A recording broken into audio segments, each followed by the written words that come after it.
அதிமுக முன்னாள் எம்எல்ஏ சத்யா மீது 4 மாதத்தில் குற்றப்பத்திரிகை தாக்கல் செய்ய சென்னை உயர்நீதிமன்றத்தில் லஞ்ச ஒழிப்புத்துறை உறுதி அளித்திருக்கிறது. அண்மை செய்தி.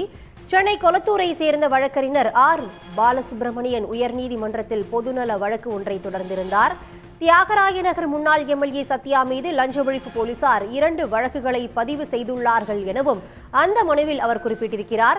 வருமானத்துக்கு அதிகமாக 2.64 கோடி ரூபாய் சொத்து சேர்த்ததாக வழக்கானது பதிவாகியிருக்கிறது. இந்நிலையில் அதிமுக முன்னாள் எம்எல்ஏ சத்யா மீது 4 மாதத்தில் குற்றப்பத்திரிகையை தாக்கல் செய்ய உயர்நீதிமன்றம் தற்போது தெரிவித்திருக்கிறது. இது பற்றி விரிவான தகவலை தர காத்திருக்கிறார் செய்தியாளர் ரமேஷ்குமார். ரமேஷ்குமார், இந்த வழக்கின் முழு விவரங்கள் என்ன?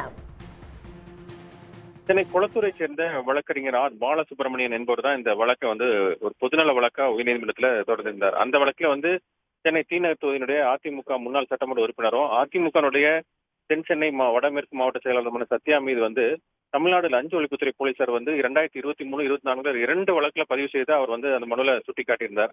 குறிப்பா அந்த வருமானத்துக்கு அதிகமா 2.64 கோடி ரூபாய் சொத்து சேர்த்த ஒரு வழக்கும், சத்யா உள்ளிட்டோர் மீதான ஒரு வழக்கும், அதே போல அந்த தொகுதி மேம்பாட்டு நிதி 35 லட்சம் ரூபாய் முறைகேடாக பயன்படுத்தி தொடர்பாக மற்றொரு வழக்கும் பதியப்பட்டதா அவர் சுட்டிக்காட்டியிருக்கிறார்.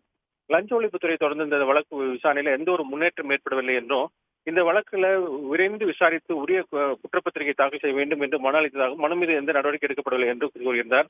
எனவே இந்த வழக்குகள்ல ஒரு விரைந்து விசாரித்து உரிய நேரத்தில் அந்த குற்றப்பத்திரிகை தாக்கல் செய்ய உத்தரவிட வேண்டும் என்றுதான் இந்த வழக்கில் அவர் கேட்டுக்கொண்டிருந்தார்.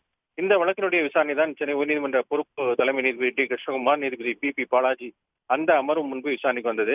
அப்ப லஞ்ச ஒழிப்புத்துறை சார்பில் ஆஜரான அரசு கூடுதல் குற்றவியல் வழக்கறிஞர் ஆர் மணியபராஜ் இந்த வழக்குகள்ல 2 வழக்குகளிலுமே புலன் விசாரணை தொடர்ந்து நடைபெற்று வருவதாகவும் 4 மாதத்திற்குள்ள இந்த வழக்குகள்ல குற்றப்பத்திரிகை தாக்கல் செய்யப்படும் என்று அவர் உறுதியளித்தார்.